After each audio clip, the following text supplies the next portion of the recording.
నమస్కారం. ప్రజా టీవీకి స్వాగతం. నేటి ముఖ్యాంశం. కదిరి మున్సిపాలిటీలోని వైఎస్ఆర్ కాంగ్రెస్ పార్టీకి చెందిన కౌన్సిలర్లు నేడు ఆ పార్టీ అభ్యర్థి మక్బుల్ అహ్మద్కు మర్యాదపూర్వకంగా కలిసి పుష్పగుచ్చం ఇచ్చి శుభాకాంక్షలు తెలిపారు. ఈ సందర్భంగా వారు మాట్లాడుతూ వైఎస్ఆర్ కాంగ్రెస్ పార్టీ కదిరి నియోజకవర్గంలో ముచ్చటగా మూడవసారి గెలిపించుకుంటామని, అందుకు వైఎస్ఆర్ కాంగ్రెస్ పార్టీకి చెందిన నాయకులు కార్యకర్తలు ఏకమై ఎమ్మెల్యే అభ్యర్థి మక్బుల్ అహ్మద్కు అఖండ విజయంతో గెలిపించుకుంటామని ధీమా వ్యక్తం చేశారు.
మొదటగా కదిరి నియోజకవర్గానికి మన వైఎస్ఆర్సీపీ ఎమ్మెల్యే అభ్యర్థిగా బిఎస్ మక్బుల్ గారిని నియమించినందుకు వైఎస్ జగన్మోహన్ రెడ్డి గారికి ప్రత్యేక ధన్యవాదాలు తెలుపుకుంటూ ఈ కార్యక్రమానికి విచ్చేసిన మా సీనియర్ నాయకులు అయినటువంటి కౌన్సిలర్లు, ఈ వైఎస్ఆర్ పార్టీ కుటుంబ సభ్యులందరికీ ఘనస్వాగతం పలుకుతూ మా కౌన్సిల్ బృందం తరపున నేను ఈరోజు చెప్పదలుచుకున్నాను ఏమంటే, ఈ రోజు వైఎస్ఆర్ కాంగ్రెస్ పార్టీ కదిరిలో ఇంత భారీ ఎత్తున ఉందనంటే కేవలం వైఎస్ జగన్మోహన్ రెడ్డి గారి సుపరిపాలన అందించిన విధంగా, ఆయనకి సంక్షేమ పథకాలు ఉండే విధంగా చేయడం వల్ల ఈ రోజు ఈ వైఎస్ఆర్ కాంగ్రెస్ పార్టీ చాలా బలంగా ఉందని ఒక విధంగా మనం చెప్పుకోవచ్చు. ఈ బిఎస్ మక్బుల్ అన్న గారిని కదిరి నియోజకవర్గాన్ని ముస్లిం మైనార్టీ కేటాయించడము విషయము చాలా గొప్పది. ఎందుకంటే గతంలో 2014లో ఒక నెల ముందు వచ్చిన అభ్యర్థిని ప్రకటించినా కూడా ఇక్కడ వైఎస్ఆర్ కాంగ్రెస్ పార్టీ కుటుంబ సభ్యులు, కార్యకర్తలు, నాయకులు అతన్ని హతుక్కున చేర్చుకొని ఆయన మాటని శివసా వహిస్తూ ఆయనని బ్రహ్మాండమైన మెజార్టీతో ఆయన్ని గెలిపించడం జరిగింది. తదుపరి కార్యక్రమంలో ఆయన ఇతర పార్టీలో వెళ్లినారు. కానీ ఇతర పార్టీలో వెళ్లిన ఆ పార్టీ వాళ్ళైతే అతన్ని ఏ విధమైన ఆయన గత 20 సంవత్సరాలుగా తెలుగుదేశం పార్టీలో ఆయన రాజకీయంగా ఎదిగినా కూడా ఆయన గుర్తించలేదు. ఎందుకంటే వాళ్ళకి మైనార్టీల పట్ల ఏ విధమైన చిత్తశుద్ధి ఉందంటే ఈ విధంగా తెలుసుకోవచ్చు. ఆయన్ని వైఎస్ఆర్ కాంగ్రెస్ పార్టీలోనే ఆయనని గుర్తింపు తెచ్చి ఆయన విజయాన్ని చేకూర్చిన తర్వాత కూడా ఆయన్ని వాళ్ళ పార్టీలో తెలుగుదేశం పార్టీలో ఆహ్వానించి ఆయనకి మంత్రి పదవి ఇస్తామని ఏదో చేస్తామని కల్లి బొల్లి మాటలు చెప్పి నెక్స్ట్ ఎలక్షన్లో 2019లో ఆయన టికెట్ ఇవ్వకపోగా ఈ రోజు వరకు రాష్ట్రంలో ఉండే మైనార్టీలు ఏ ఒక్క మైనార్టీలను కూడా వాళ్ళు తెలుగుదేశం పార్టీ వాళ్ళు గుర్తించే స్థాయి స్థితిలో లేరు. ఎందుకంటే వాళ్ళు తెలుగుదేశం పార్టీ వాళ్ళు మైనార్టీలని ఏ విధంగా ఓటు బ్యాంకు రాజకీయాలకు వాడుకుంటారే తప్ప మిగతా రాజకీయ ఎదుగుదలకు వీళ్ళు సహాయం చేసే వాళ్ళ ఆపర్చునిటీ ఈరని ఈ తెలుగుదేశం పార్టీ ప్రభుత్వాన్ని గురించి అందరికీ తెలుసు. ఇది కూడా ప్రజలకు కూడా తెలుసు, వాళ్ళకు కూడా తెలుసు. కానీ రాజకీయ ఎత్తుగడల్లో ఈ గుంటనక్కలుగా కాసుకొని ఉన్న ఈ తెలుగుదేశం పార్టీ వాళ్ళు ఒక విధమైన కదిల్లో మాట చెప్తూ కాలం గడుపుతున్నారు. గతంలో ఉండే మైనార్టీలు మోసం చేసినారు, వైఎస్ఆర్ పార్టీని మోసం చేసి అక్కడ పోయినారంటారు. కానీ వైఎస్ఆర్ పార్టీ మోసం ఎవ్వరికి చేయలేదు. మీరే తెలుగుదేశం పార్టీ వాళ్ళే మైనార్టీకి మోసం చేస్తున్నారు. రాబోయే ఎలక్షన్లో మన బిఎస్ మక్బూల్ అన్న గారిని ఘనంగా అంటే జిల్లాలోనే అత్యధిక మెజార్టీతో అంటే కేవలం 50,000 మెజార్టీతో గెలిపించడానికి కదిరి ప్రజల ప్రాంత నాయకులకు ప్రజలు అందరూ సంసిద్ధంగా ఉన్నారు. రాబోయే ఎన్నికల రోజుల్లో మా కదిరి నియోజకవర్గ ఎమ్మెల్యే గారు సిద్ధారెడ్డి గారిని, అలాగే బత్తల హరిప్రసాద్ అన్న గారిని, పూల శ్రీనివాసరెడ్డి గారిని, పవన్ గారిని, ఇస్మాయిల్ అన్న గారిని, సాదత్ గారిని, షాకిర్ అన్న గారిని, నిజామన్న గారిని వీళ్ళందరినీ మేము ఏకతాటిపై తెచ్చుకొని వాళ్ళ అడుగు జాడల్లో వెళ్లి కదిరి ప్రాంతంలో కేటాయించిన ఈ వైఎస్ఆర్ కాంగ్రెస్ పార్టీ జెండాని ఎగరవేసి ఈ రాష్ట్ర ముఖ్యమంత్రి వైఎస్ జగన్మోహన్ రెడ్డి గారికి కానుకగా ఇస్తామని ఈ విధమైన హామీ ఇస్తూ మీ అందరికీ మరొక్కసారి వైఎస్ జగన్మోహన్ రెడ్డి గారి తరపున ప్రత్యేక ధన్యవాదాలు తెలుపుకుంటూ సెలవు తీసుకుంటాను. జై జగన్.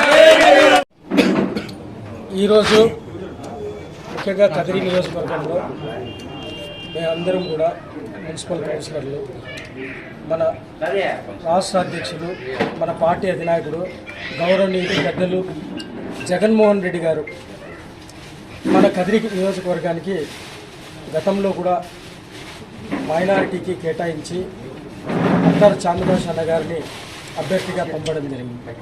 ఆ రోజున కార్యకర్తలు, నాయకులు అందరూ కూడా కష్టపడి చాంద్రబాబు అన్న గారిని కదిరి నియోజకవర్గంలో గెలిపించడం జరిగింది. అనంతర పరిణామాల్లో ఆయన పార్టీలో ఎమ్మెల్యేకో మరొక ప్రాబ్లంతోనో ఆయన వెళ్ళిపోవడం జరిగింది. అనంతర కాలంలో గౌరవనీయులు డాక్టర్ సిద్ధారెడ్డి గారిని మన అధినాయకుడు ఇక్కడ సమన్వయకర్తగా నియమించడం, వారి ఆధ్వర్యంలో అందరం కూడా పనిచేయడం, అత్యధిక మెజారిటీతో కదిరిలో మైనార్టీ సోదరులు ముందు చాంద్బాష్ అన్న గారికి 4,500 మెజారిటీ వస్తే సిద్ధారెడ్డి సార్ గారికి 9,000 మెజారిటీని ఇవ్వడం జరిగింది. అదేవిధంగా వారిని మంచి మెజారిటీతో ఎమ్మెల్యేగా గెలిపించడం జరిగింది. తర్వాత కాలంలో వారు కూడా కదిరి నియోజకవర్గ అభివృద్ధికి ఎంతగానో కృషి చేసి ఫండ్స్ వచ్చినా రాకపోయినా ప్రతి విషయంలోనూ ఆయన అందరినీ కలుపుకోవడము, ప్రతి చోట కూడా పార్టీ అభ్యర్థులను గెలిపించుకోవడం దగ్గర నుంచి ప్రతి విషయంలో కూడా ఆయన సాయశక్తుల కష్టపడి కదిరి నియోజకవర్గంలో అభివృద్ధి కూడా పాల్పడడం జరిగింది. ఈ రోజున కొన్ని సమీకరణలో భాగమైతేనేమి, మరికొన్ని దీనిలలో అయితేనేమి మన పార్టీ అధ్యక్షులు మళ్ళీ ఇక్కడ మైనార్టీ సోదరులకే ఇవ్వాలనే ఉద్దేశం అయితేనేమి, మిగతా అయితేనేమి మళ్ళీ కూడా మన మైనార్టీ సోదరులకు కేటాయించడం జరిగింది. అందులో భాగంగా మక్బూల్ అన్న గారిని ఇక్కడ కదిరి నియోజకవర్గ ఎమ్మెల్యే అభ్యర్థిగా ప్రకటించడం జరిగింది. కాబట్టి మా పార్టీలో మామూలుగా ఎవరికి టికెట్ ఇచ్చినా కూడా మేము అందరం కూడా కష్టపడి, శక్తివంచన లేకుండా కష్టపడి ఖచ్చితంగా పనిచేస్తాము. ఇది మా నాయకుడు అయినటువంటి సిద్ధారెడ్డి సార్ గారు ఎప్పుడూ అదే విషయమే మాకు చెప్తూ ఉంటాడు. ఈరోజు మేము కూడా మా సోదరులకైతేనే, మా కార్యకర్తలకైతేనే అందరికి కూడా మేము కూడా అదే చెప్తున్నాము. మనకు సమీకరణలో భాగంగానే ఇవ్వడం జరిగిందనే విషయం ప్రతి ఒక్కరికి తెలుసు. కాబట్టి కొన్ని రోజుల్లో అందరూ కూడా సమన్వయంతో వచ్చి కలిసికట్టుగా పనిచేసి కదిరిలో మక్బూలన్నను మంచి మెజార్టీతో గెలిపించుకుంటామని ఈ సందర్భంగా తెలియజేస్తున్నాను. రాబోయే ఎలక్షన్ కొరకు వైఎస్ జగన్మోహన్ రెడ్డి గారు కదిరికి సమన్వయకర్తగా, ఇన్ఛార్జిగా బిఎస్ మక్బూల్ బాషా గారిని మనకు ఇన్ఛార్జిగా ప్రకటించబడినది. ఆయన ఆదేశాల ప్రకారము ఇక్కడ కార్యకర్తలు కానీ, కౌన్సిలర్స్ కానీ, ఎంపీటీసీలు కానీ మొత్తము ఈ క్యాడర్ అంతా ఆయనకు పనిచేస్తారు. కొంచెం అలకలు ఉలుకలు ఉంటాయి మామూలుగా అదే అభ్యర్థి విషయంలో, అవన్నీ త్వరలోనే సర్దుకుంటాయి. దీన్ని తీసుకొని తెలుగుదేశం పార్టీ వాళ్ళు సంకల్పం గుర్తుకోవడము మానుకోవాలని వాళ్ళకు ఈ విధంగా నేను హెచ్చరిస్తున్నాను. అదేవిధంగా మొన్న చాంద్ భాష మా మిత్రుడు చెప్పినట్లు చాంద్ భాష ఎలక్షన్లో ఎట్లా కష్టపడినామో అదే విధంగా అందరము కార్యకర్తలు కానీ లీడర్లు కానీ అంతా కష్టపడి మగ్గుల్ గారిని గెలిపిస్తామని మీ సుఖంగా మేము తెలియజేస్తున్నాము. ఆ బుట్లో తెలుగుదేశం స్టేట్ అంతా గెలిచినా ఈడ మాత్రము జిల్లాలో 12 సీట్లు వాళ్ళకు వచ్చినాయి. మన జిల్లాలో ఉమ్మడి జిల్లా ఉన్నప్పుడు కదిరి మాత్రము చాంద్ బాషా గారిని గెలిపించాం వైఎస్ఆర్ పార్టీ. మళ్ళా సెకండ్ టైంలో సిద్ధారెడ్డి సార్ గారిని మళ్ళా అత్యధిక మెజార్టీతో గెలిపించాం. దానికి తోడు మన టౌన్లో అత్యధిక ఎవరికి ఇంత మెజార్టీ మేము చూడలే. నేను గత 30 ఏళ్ళ నుంచి చూసాను రాజకీయంగా. ఇంత మెజార్టీ సిద్ధారెడ్డి సార్కి వచ్చినంత మెజార్టీ మిగతా వాళ్ళు ఎవరికి రాలే. అదే మెజార్టీ ఇంకా ఎక్కువగా రెట్టింపుగా ఈసారి టౌన్ ప్రజలకు మేము కోరుకుంటున్నాము.